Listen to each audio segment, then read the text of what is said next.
Thank you for tuning into the Monocle Dynasty podcast, where we keep an eye on Dynasty football. Your hosts dive deep on players, rankings, strategies, and much more. Make sure to follow us on Twitter at Monocle Dynasty. And now, here's your host.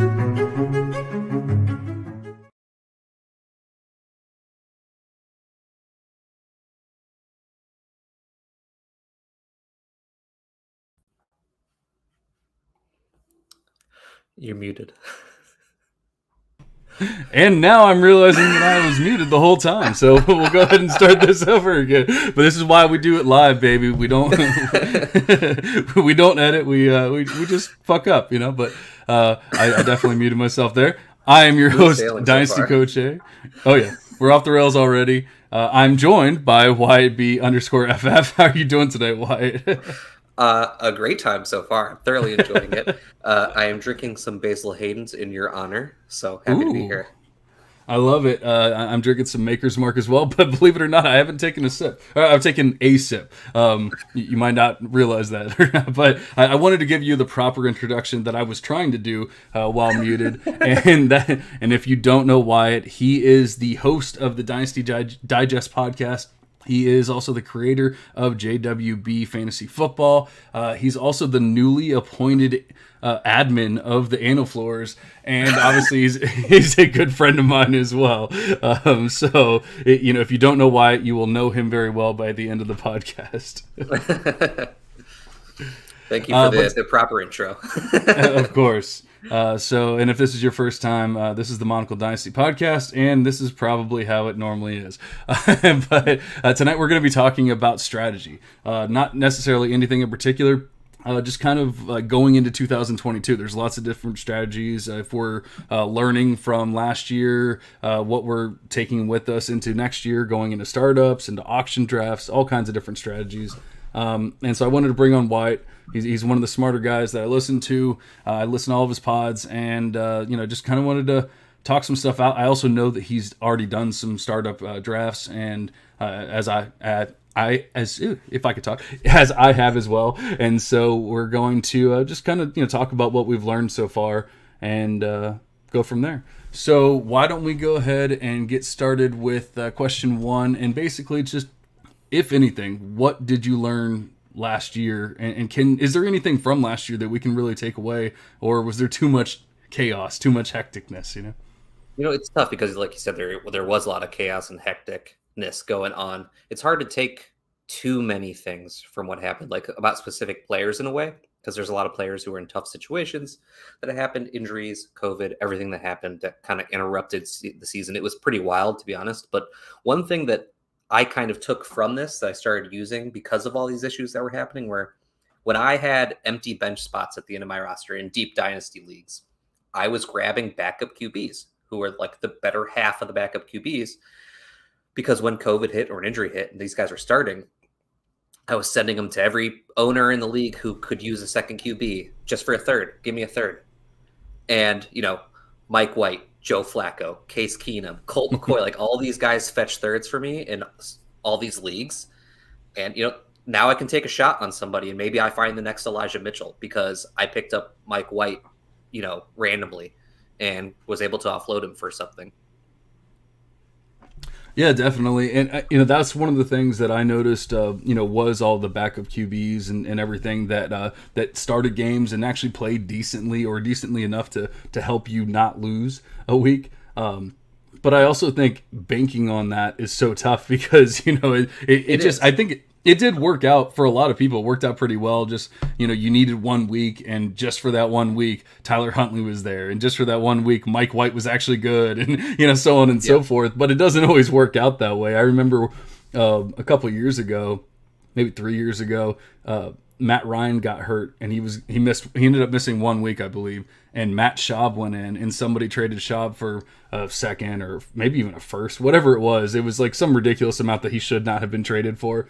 And then Schaub was terrible, and so it didn't help anyone, or didn't, except for the guy that got a second or first or whatever it ended up being.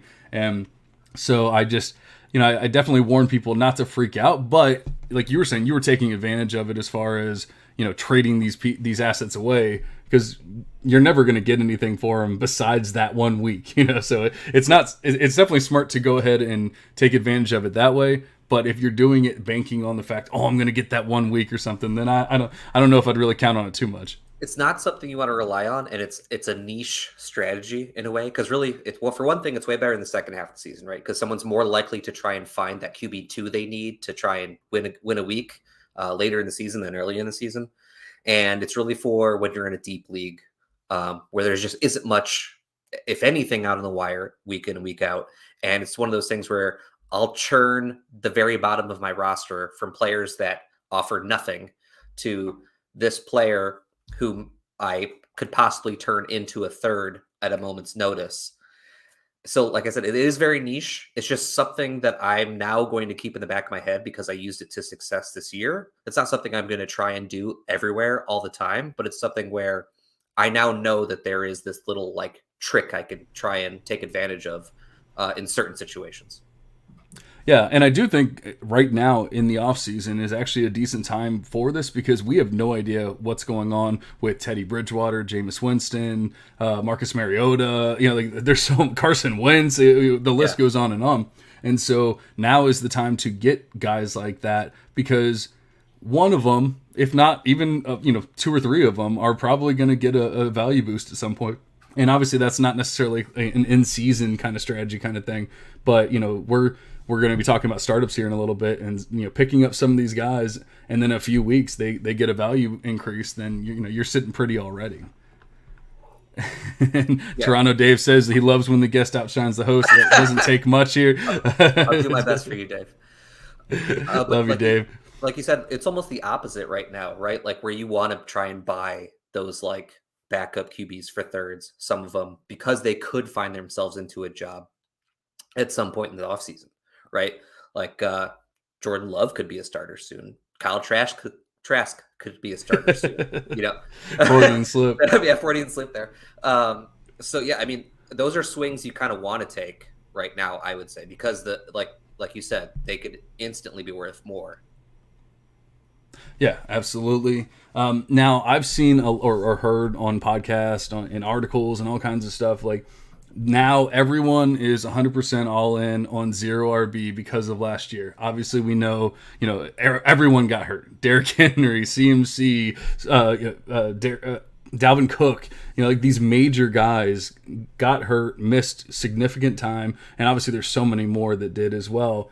And then you have guys like Elijah Mitchell coming in as a 6th-round pick and takes over and leads people to championships and things like that. So, I think, are you doing the same thing? Are you all in on 0 RB, or are you kind of taking it with a grain of salt because just because it happened one time doesn't necessarily mean it's going to happen again? The way the year went prior does not affect the way in which I draft. I have a way in which I draft, which is I pick the best players, right? Which is seems so simple, but it's something we kind of forget at times because we fall in love with strategies and drafting a certain way. And I enter every draft, no matter the type of league, dynasty, redraft, with a plan in place based on my rankings that I have put together because of how I think it fits for that given year or where I'm at, and in dynasty, where I'm at with my rankings. So my positional preference is already baked into my rankings. I prefer wide receivers over running backs when everything else is close in startups. So my wide receivers are ranked slightly higher than running backs in my rankings naturally. So Yep. I account for all that type of stuff just in my rankings. And when I go into the draft, I just follow my board. Yeah. I mean, that's definitely the best thing to do. I like how you said it. Last year, what happened last year isn't necessarily going to change anything for this year. Obviously, you always want to be, water. You always want to learn from the previous season. But because these main guys got hurt, I don't think that's a good reason to say, okay, now I'm all out, because all they have to do is stay healthy this year. And then everyone's going to be really pissed that they didn't have Derrick Henry and Dalvin Cook and CMC and Saquon Barkley and so on and so forth. Which, and by the way, TD says that, I hate King Henry, which anyone that knows me, knows that's very true. I can't stand the guy. Don't want him on my squads or anything like that. But, Yeah, it's just I've heard it so many times on podcasts and seen it in the articles, and it just seems like it's going to be something that I would want to actually exploit now. Where people are doing it, and I can obviously have that in the back of my mind that people are going to wait as long as possible on running backs, so I don't have to take them early, but I can still do the robust running back or whatever you want to call it, but I just can get them a round or two later than maybe I would have originally had to. Yeah, I mean, a friend of ours at Nathan GN in a startup draft that we did recently that's completed ended up falling into running back value throughout the draft because they weren't being taken. A lot of these running backs that were hurt last year. He took Christian McCaffrey at 211. He had got Austin Eckler at 311. He got Derrick Henry at 411. He got Dalvin Cook at 5.2. And he himself is a person who doesn't tend to draft running backs like that in startups or prefer those players, but because the value just fell, he walks into all these great running backs, and now he's looking at his team like, okay, I'm gonna go win a championship this year now. Yeah, and I mean sometimes you have to let the draft decide for you. Are you gonna do the productive struggle and play for a year from now, 2 years from now, whatever, or are you just gonna go all in and go ahead and win the whole damn thing now? And I'm actually in a startup right now, and I kind of was looking at this at the board and just saying like, what am I gonna do here? And I started with Jamar Chase and CeeDee Lamb. I started very young, wide receivers and all that. But then Saquon Barkley was sitting there in the third. Like, all right, I'll take Saquon there in the third. Travis Kelce was there in the fourth. And then Dalvin Cook in the sixth. And I'm like, I can't pass up Dalvin Cook in the sixth. I just can't do it. So, like, I didn't go in saying I'm going to do this. I'm going to draft these running backs or anything like that. But I obviously wasn't avoiding them either. And when it's all said and done, I think my team's pretty damn good, except for quarterback. I'm a little light at quarterback, but we'll figure that out later. Yeah, Barkley is like the hate on Barkley is getting wild. In a startup that I'm in the middle of drafting right now, I took Saquon Barkley at 5.1. Jeez, I mean, like that's crazy. It's getting wild. I mean, people are asking if it's Michael Carter or Saquon Barkley right now, which is I didn't think we'd see the day. Right? It's just. But it's because of last year. It's because of 2021. Yeah, he is an all-time talent at RB. We've seen him do it many times. He's dealt with some injuries. I get it. That offense was awful the last couple of years. That coaching staff is gone. Brian Daboll's coming in. Hopefully that means good things. I think it does. He's got a good track record. I think Saquon Barkley could be, a pretty big value right now. Absolutely. If they just get better than worst in the league, then he will do better. And actually, if you look at the start of the season, as a team, like the last couple of years, like it's wild. If you look at the start of the season last year, he started off pretty hot, and then he got hurt again, and then everything was kind of downhill from there. And I mean, you can say what you want about him getting hurt and being injury prone and all that, but I mean, it was a freak injury. He freaking rolled his ankle on somebody else's ankle. Like, shit happens. Yeah. It's not like dudes out there with like paper mache knees or anything like that. I'm definitely not faulting him for it, but the offense was garbage. And now I think this year they can at least get back or like up to like below average instead of like the worst in the league. It would be a giant step up. But yeah, I love me some Saquon there, especially in the third. I mean, he literally was the 101 for 2 years in startups. I mean, at least like mid first round pick or whatever. Mm-hmm. And now you're getting him in like the late third or in the fifth in your case. So I'm loving that. But I think the whole point is, just don't go into it with a certain mindset or anything like that. You can have it in the back of your mind, like, I don't want to go heavy on RBs because they get hurt more often and so on and so forth, whatever you want to say. But, if somebody turns up to be a value, don't skip them just because you didn't want to go with running backs or anything like that. You got to take the values, got to give you or take what the draft gives you. Mm-hmm. Always. So, like I said, I'm in a startup as of right now. You've already done one a little bit earlier in the off season. You're getting ready to do another one, and then we're gonna both be doing an auction one here in about a month. So, beyond even just the running backs, I've seen some like wild things going on in these drafts this year, and not only that, but it just seems like everyone's all over the place with ADP and everything. I mean, just it's really hard to gauge. If you look at a DLF or even a KTC or whoever, you're not going to be able to get a sense of who, like, the actual ADP, because when you get into your draft, I mean, somebody might take a player 3 rounds earlier or 3 rounds later than, whatever you're seeing in ADP. And I think it's just because there's so much going on with, we have a lot of older running backs. We have some older wide receivers that nobody wants to touch. But then you have all this youth that maybe they're not quite ready to fill those spots yet, but they're 21, they're 22, and things like that. And so have you seen anything crazy going on in these drafts?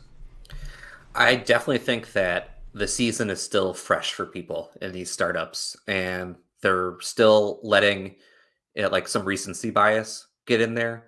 I saw Amon-Ra go in the 5th round in a draft. He went in the 7th and then in another, which is still a little bit high for me. I really like Amon-Ra St. Brown. I was higher on him in the pre-draft process than like consensus. Even after he went in the 4th round, I was still excited about him because I thought he was a better than 4th round talent. It just fell in the draft for whatever reason.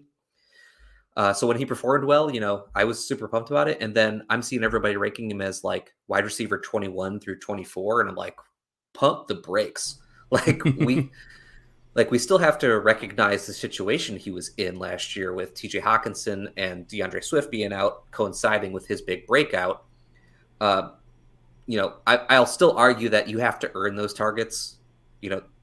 Their vacated targets is not a real thing. Offenses change when people are out or leave. Amon-Ra still went out there, earned those targets, and did well with them. But we know that TJ Hawkinson and DeAndre Swift are going to command a lot of targets. You have to expect them to add to the position, right? So having him that high is just wild to me. I think I have him at, I believe, wide receiver 32, and I thought I was like going to be high on him.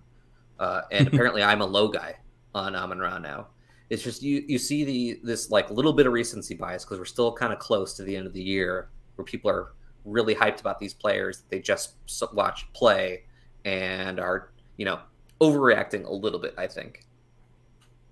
Yeah, absolutely. I was just looking at the draft that I'm in right now, and just to see where he went. He ended up going at 805, and I think that's actually a pretty good spot for him. But that's talking about that's showing the wildness that I'm talking about. Where you were talking about the 5th round or 4th round in a couple drafts, and now he's going in the 8th round. You really have no idea, and you can't go off of ADP because it's gonna probably be wrong. I actually was the 804, so I had the pick right before Amon-Ra, and I did actually look at him because like I said, I think in the 8th round that's a round where I'd kind of want to take him. But I ended up we have rookies in the draft. I ended up taking Jameson Williams instead because I just think that ceiling with Williams, is a little bit higher. Even though we haven't seen him in the NFL yet, but dude's going to be a stud as far as I'm concerned if he can get healthy, which it's an ACL, so I'm pretty sure he can. So ended up going that round. Yeah, exactly. Anything else like really stand out in some of the drafts that you've done or anything you've seen? I do think, like you mentioned, how there's these older running backs, so that's affecting the drafts, that they are falling some, which makes it really interesting because we are kind of having that like change of the guard. There was that class of running backs was so good. They were the top for so long. Now it's starting to switch because they've all reached that age apex. So that you're starting to see that shift. And that's really interesting to see how far they fall and how other running backs get pushed up because of age. For me, running back right now, it's like, I think there's a clear 5, at least for me, at the top. And that's Jonathan Taylor, DeAndre Swift, Najee Harris, Christian McCaffrey, and Austin Eckler for me, because I think he has a skill set that has longevity to it, personally. Heck. But after that, it's like 10 RB8s. It's just a big clump of running backs to me that you could argue across the board who should be where in that group. Yeah, but the thing is, in that group, and I tend to agree with you. Now, obviously, you're a lot higher on Eckler than I am, but I also get what you're saying. Like, it's not like he's not that bruising running back where he has to like worry about getting hurt or losing his touch or anything like that. He definitely could play until he's 30, 32, whatever. That receiving role, that doesn't just go away. So. Yeah, and I mean, and he didn't look like he lost anything last year, so it's not like we're saying, oh, well, towards the end of the year or anything like that. No. But I think in that large group of 10, 12 guys, whatever, the older running backs are probably going to score the most points of that group. So, it gets really tough, but at some point you have to say, I want to score points and win a championship, and you have to take some of these guys. But I love how they're dropping, though, like, with Dalvin going. But I don't think it's just the running backs. I'm seeing it in DeAndre Hopkins. You know, like 29 years old, but I mean, the dude was a stud for the longest time. He got hurt this year, and I mean, it was hamstring injuries. Now, you can say we've seen this before with the hamstring injuries Right. and the older wide receivers, and I get it. But he just went in the ninth round of a startup, and Yeah. it's like it's DeAndre Hopkins, guys. Like I get it, but and I mean I have to blame myself too because I didn't take him. But you know, like it's just at some point you have to take these guys. And just realize he's probably going to put up 200 and something points again, you know, 250 points, whatever. Maybe he's not going to be the wide receiver one overall anymore, but he's not going to be dead either. Yeah, it's one of those things where when you're in these startups, try to read the room. You know, how many of these players or managers in your league look like they are going for youth, going for the future? Because then you can just be like, okay, I'm going to take DeAndre Hopkins in the ninth round now, and and I'm gonna like I can plan for these kinds of things. Like this looks like a room where Mike Evans is going to drop, and I'll take Mike Evans late, and I'm just going to end up having this team that's going to be ready to compete year one, but I'm still going to be set up for the future because I've been able to just take value throughout the entire draft, right? And you'll be able to basically have a more complete roster than a lot of the people in your league, and you can use those assets as you may. Yeah, and all the startups I'm doing now basically have like 12 starting positions, and so you know, like you need as many starters and point scorers as you can possibly get. This isn't your old school six starters with the flex and all that kind of stuff, you know, and obviously every league's different. Every you know, so you know, if you hear me ever talking about like a Josh Reynolds or something, maybe that doesn't work in your league, but in my leagues or you know, in a lot of the leagues that I talk to people about. It really does matter because you're starting the 12th guy and you have 5 people on a bye, you have 3 people that are injured, and so on and so forth. And you need to know who Josh Reynolds is. Last year too. Oh yeah, I won a game because of Josh Reynolds last year. You know, so like that's why I'm talking about him right now because he's fresh in my mind. You know, and that doesn't mean that he's going to do anything this year, but you have to find those players. Even in the startup, you know, you have to be able to try and find those players and just get them onto your squad. You know, we're drafting 35 players, and then we're going to have, 5 on the taxi squad, and then another 5 of Debbie picks and everything. So we're going to have 40 players when it's all said and done. And, you know, we're trying to find those, like, diamonds in the rough, you know, there at the back end. Yeah. Yeah, good stuff. I spent with rosters that deep, you are scratching and clawing. Absolutely. But, obviously we already talked about it a little bit, but is there anything that you've really changed in your in your mindset going into startups? You know, like are you like, I gotta go get a tight end early, or I don't want to, I'm gonna go 0 RB, or you know, whatever it might be at this point? No, the only things that I'm finding is that certain players are going later than I would take them, so I'm getting value on them. To me, like I've taken Justin Fields in both drafts I've been in so far, because I think he's future's still really high. He's a middle second round pick for me, and I've taken him at the end of the second and beginning of third in the 2 drafts I'm in, and I love that. I think the breakout is coming for him. So yeah, my strategy never really changes. My rankings are always made to be able to take into consideration of positional scarcity and the way that I prefer positions when I'm drafting. I've already made those decisions between positions in my ranking. So when it comes to the actual draft, I just go by my board. I don't care about position. I'm just basically taking best player available on my board throughout. I'm not worried about certain positions because in Dynasty, I think it's even easier in a way to find positions that you don't have, because you have more assets to work with because you have picks and all this. So like if I don't have a QB2 in the Superflex, or like I had to, my QB2 is someone I'm hoping gets a job like Marcus Mariota, just because that's the way the board fell. I'm honestly not concerned about that. I don't even know if I'm going to be competing yet. So like, it doesn't really actually matter to me yet. I want to Right. like, we'll see if I actually need a QB2 or not. I might not care. We'll see what happens, Yeah. No, that's great. Honestly, from what I've seen, I've done 2 startups now. I'm in the 10th round of one, but the first one, it was an auction draft, and the QBs were just unbelievable. It was $110 of a $500 budget, for your Josh Allens, your Patrick Mahomes, Kyler Murray, so on. Even Joe Burrow got up there, I think, right around $100, and a bunch of 80s and 90s and all that. So a fifth of, or possibly even more of your budget's going towards these QBs. And then in this draft, this was a snake draft, and the QBs are just going insane. And now, like I said, in this draft in particular, I tried to go pretty young, but then I ended up kind of like not being forced, but I kind of decided, hey, I'm going to grab these players and actually score some points and try to win the whole damn thing. But when I was going young in the beginning, I really wasn't worried about QB because the QBs are going way too early for me. Mm-hmm. And so I guess like one strategy that I kind of went with, at least in this draft, was I was kind of punting QB because everyone's going insane. But I got Jamar Chase. I got CeeDee Lamb. I got Travis Kelce. I got all these guys in the beginning. And like it looks like, my team looks pretty damn good, except for I have Sam Howell as my starting QB, so that's not great. But we also, it's the off season. I can trade and make things happen. But I think when it's all said and done, some of these QBs like your Matt Ryans, your Jared Goffs, and whoever are still viable to get you through the season. And yeah, you're probably going to need some help in a year or two or whatever, but it's good enough. And if you can go get a solid starting roster, then maybe you don't have to freak out about getting a Mahomes or an Allen or a Burrow or whoever. Yeah, in the draft that I'm currently in, which I'm actually co-managing with our friend VFF Buffalo Skyler, we took Justin Fields at 301, and then we just kind of punted QB after that because the way the board was falling.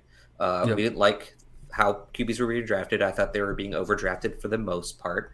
And then in the 12th round, we took Carson Wentz. In the 13th, we took Matt Ryan.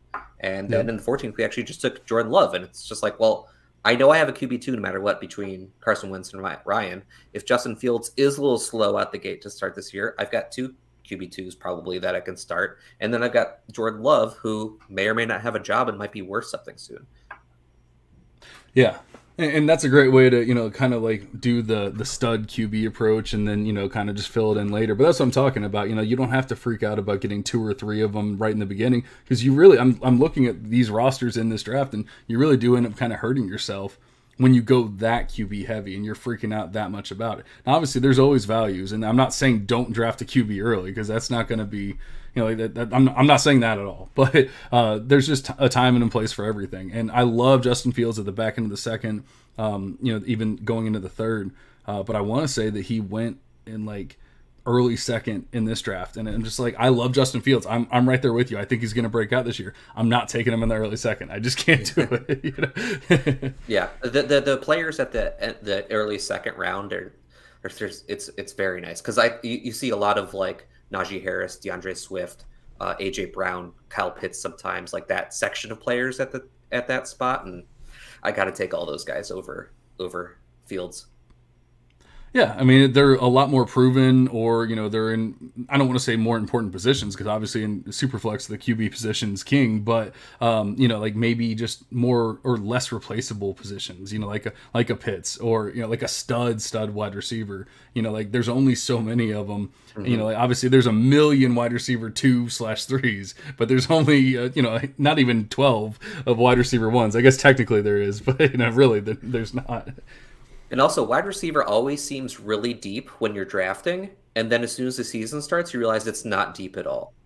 Like you think that there's all really great wide receivers, then you quickly learn like you're scratching to find somebody who could score you 10 points in a given week.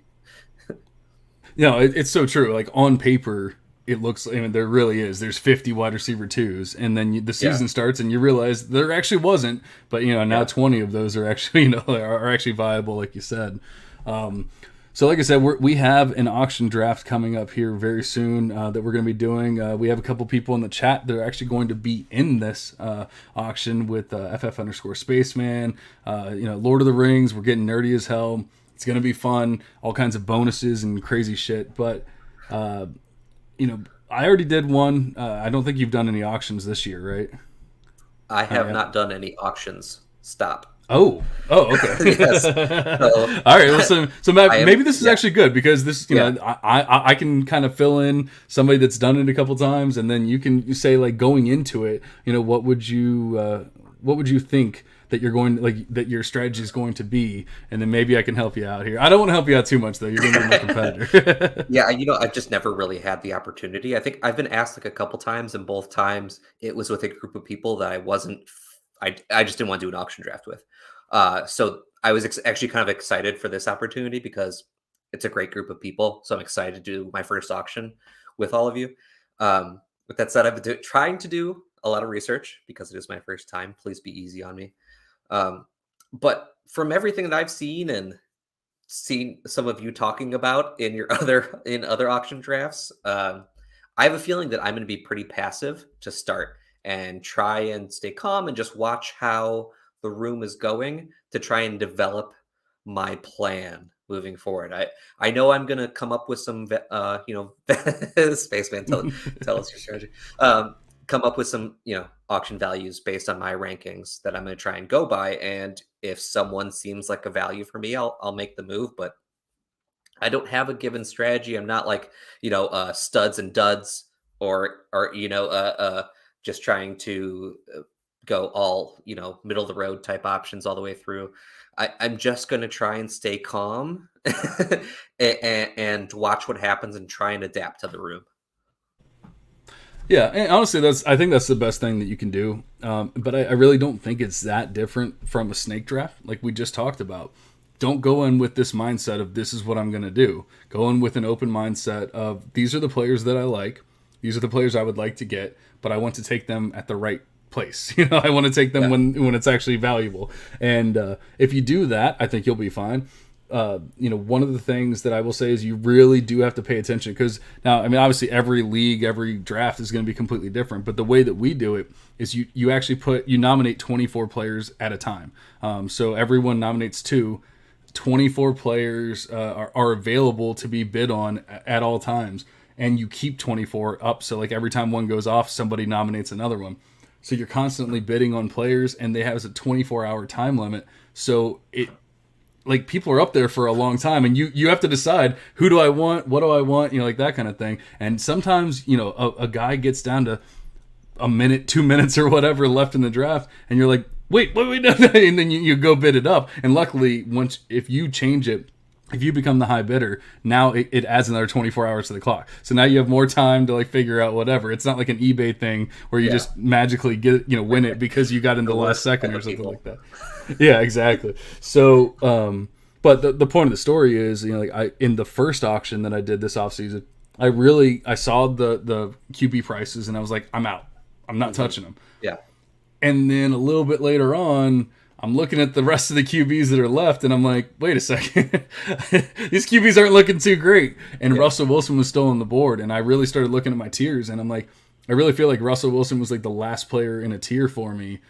And so I was like, I was out earlier on Wilson, but by the time we got around to closer to the 24 hours, it was like, I'm in on Wilson. And so I took him over, and I ended up winning him. And like by the time I actually, once the draft was over and I looked at my team, I'm like, thank God I went after Russell Wilson, because I saw a lot of people after that scrambling for QBs. And now Kirk Cousins is getting overpaid for, and now like not hating on Cousins or anything like that, but just like these lower level Ryan Tannehills and players like that are getting bid up higher than they should be because people are scrambling for these QBs. Mm-hmm. I think that's one of the more interesting parts of auction draft is the way that players can go for really cheap just because they don't get nominated right away, and people spend on these other players, and then like later on Russell Wilson pops up and you're like, okay. Yeah. And another example was the 112. Now we didn't actually have rookies, but we had picks in the draft. So, you could nominate a pick, and then you would, vote on it.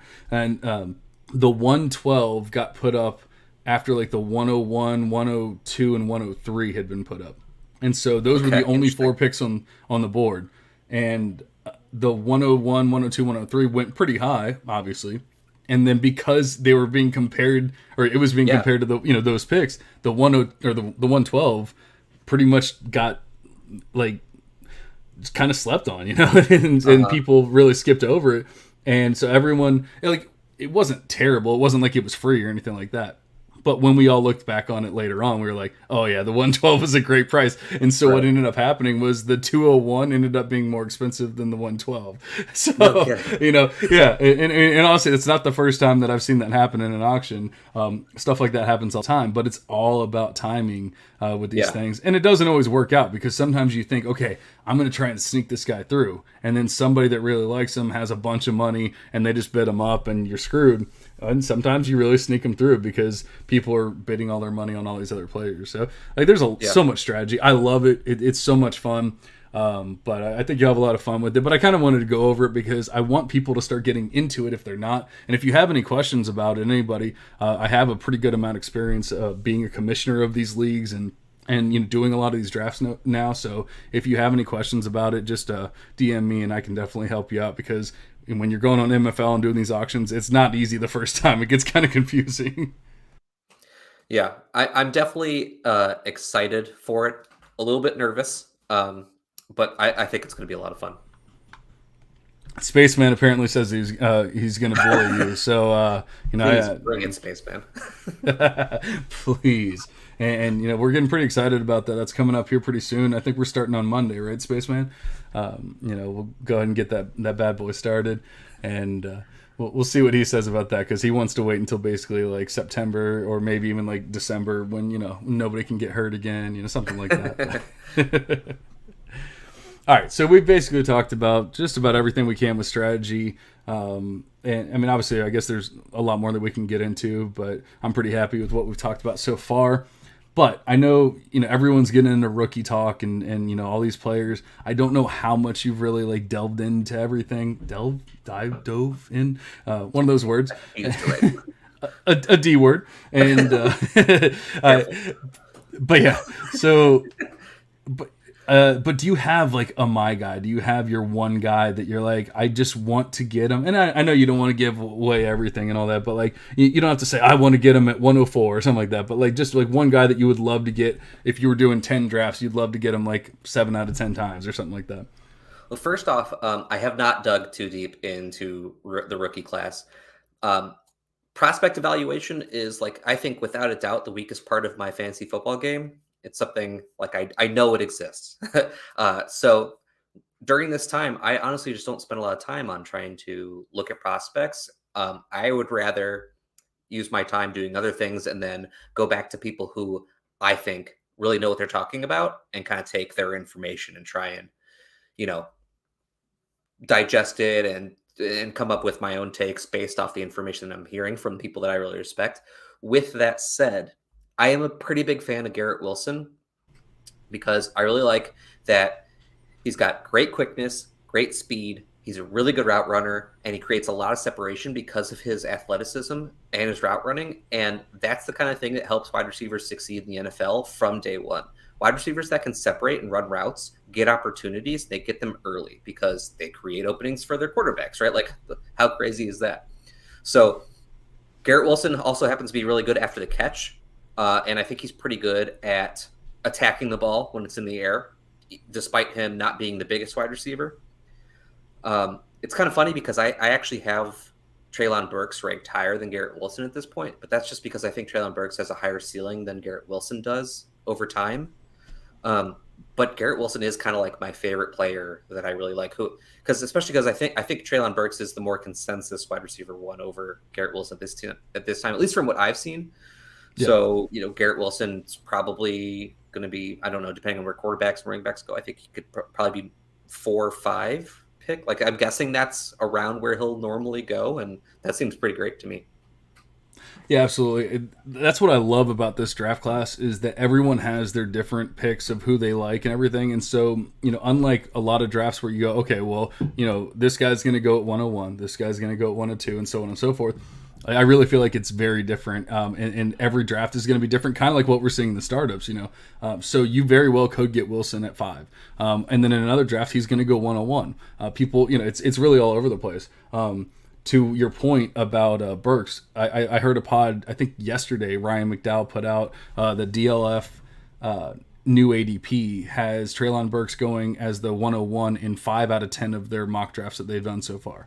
So, that's showing that he's very well, up there. And the funny thing is, most people would say they have Traylon Burks as the clear-cut wide receiver one. And I do have him as my wide receiver one, but I have Garrett Wilson almost tied. He's so close to being tied with them, and I don't think that everyone would have it like that. And so, like, that's one of those things. But I do love me some Garrett Wilson. Toronto Dave was talking about Jahan Dotson. That's my boy. I became a Jahan Dotson fan, or a truther, or whatever you want to call it, this year. And so, that's kind of my boy. When I see people mocking him in like the third round or like 209 or something, like, get the hell out of here. Like, he needs to be going early second at the very latest, because that's kind of where he is, like 203. Something like that at the latest, 204. If he gets past that, just go ahead and smash accept at that point, because dude's going to be a stud. Like, he's exciting, very exciting. Yeah, that's a favorite of Nathan, our friend that I've mentioned before, Yep. Nathan GN, who is one of those people that I go to for rookie analysis, prospect evaluation. I really trust his ability to watch film and come up with some thoughts on them. And he's a big fan of Dotson. So I can already tell you that I've been liking Dotson. Yeah. We've actually talked about him, in DMs. So like I definitely know about Nathan's love of Dotson. We connected. We're best friends now, and so it all worked out. But I was right there with you. The reason why I created my model was because I don't watch college football. I don't have time. I'm a parent. You're a parent. I have a job and everything, and I just don't have enough time. I would love to watch football every single day of the week and do all that. I just can't do it. And so if I can't make up my own determination of if a player's good or not, I wanted to figure out a way, and I ended up doing it because I was sick of drafting the J.J. Arcega-Whitesides and players like that. I'm like, I don't know who these players are. I'm just listening to other people. And I finally decided, I was going to go ahead and start doing it for myself. So I would recommend, just even if it's a little bit. Like, obviously, it's great to find the people that you really like tune into and all that kind of stuff, and listen to them. But at some point, just try to figure out a way, whether it's a stat, whether it's a certain highlight or whatever it is, to figure it out for yourself, because it's such a great feeling, when you're like, man, I love this player and there's a reason for it. It's not because blah, blah, blah told me to do it, Yeah, it's like one of those things where I think I have some ability to, evaluate some rookies coming in and, find reasons to like players, but I'm not confident enough in my ability to do that I want to make my evaluation the number one reason why I draft somebody. I want to work towards that, but like you said, I don't watch college football. I don't have the time to do it. No. I learn about rookies right now, basically. And there's nothing wrong with that either. I think even like in the beginning process, before I truly made the model and everything, I wouldn't start until after the NFL season and like we started getting the rookies. Mm-hmm. But I started picking up on certain metrics and stats that like made more sense for these players and everything. And that's kind of where it started. And then eventually I was like, wait, I think I can start piecing this together and doing more with it. But Toronto says, in Beth we trust, of course. And then Spaceman says that I did let somebody else draft Dotson in this startup. Now, just so happened to be our friend at Duchesne's _ and he knows my love for Dotson, and he's trying to use it against me because he wants to get he wants to get my QB from me, and he wants to give me Dotson and maybe somebody else and everything. So it's all tactics, and he went like. He probably went around earlier than he would have gone because Duchesne's knows my love for Dotson. That's part of the fun and frustration of drafting with people that you know so well, is the players that they're going to go for, so you can like do stuff in the drafts to try and mess with them, trade right before them and take the player that they were trying to take. I enjoy stuff, even if it's like minus EV. Like, I like doing stuff like that sometimes, just because it's. Fantasy football is supposed to be up fun. I try to reiterate this a lot because I think we always forget. Well, maybe not we, but people in the world forget a lot of times that fantasy football is about fun. So I try to always make sure that I keep things fun for myself, and sometimes that means trading up to draft a player that you don't even like just to piss someone else off. Oh, absolutely. So to get back at him for taking my Jahan Dotson baby, a round later, I took his favorite tight end in Trey McBride, rookie tight end, I should say. And McBride's actually my tight end too. I took him over my tight end 1 just to make sure that I got him and that he didn't trade up to get him or anything like that. I live for right there. Yeah, so I'm right there with you. I'm all about that. I'm all about getting back at people and everything. It's definitely my favorite part. But just being in good leagues and drafting with good people is amazing. But Yeah. I really appreciate all the strategy talk, and your expertise. It's been a lot of fun. I'm just happy to be back in the game. I took a pretty long break, and it's nice having a guest. I really didn't do very many guests last year either, and so it's nice having somebody on. But you're doing a lot, and right now you guys are putting out like 2 or 3 pods a week, and a lot going on. So tell everybody where they can find you and what's going on. Yeah, so find me on Twitter at YP_FF. You can find everything that I do at jwbfantasyfootball.com. But to break that down, we have a YouTube page where we post all of our videos. We have the Dynasty Digest that comes out once a week, and we occasionally we'll do an extra video. In season, we have the Crushing the Competition show, which is our redraft show that comes out once a week. We do additional videos occasionally just for random things. And then we have lots of articles going up on our website, dynasty rankings, redraft rankings when it's time. I do year-long stat projections for redraft season, lots of stuff. So yeah, check it all out. Yeah, that's awesome. They really do great stuff. I know he puts a lot of work. White puts a lot of work into his DFS pod every week and everything. Puts out some great stuff there. Toronto says we're 2 peas in a pod. Love it. we got the beard. We got the beards going. Mine's not quite there, but we're working on it. I got a little more on top there. It's okay. But once again, I appreciate that's coming right. on. You got me beat there for sure. Hope everybody enjoyed it. If you guys have any questions, I'm happy to answer them. Obviously, Wyatt is as well. He's always helping people out. We're talking daily. All we do is talk football and talk life and everything. So reach out to us and make sure you're listening to Wyatt and the JWB boys. And but for now, we're gonna go ahead and cash out. We will see you later.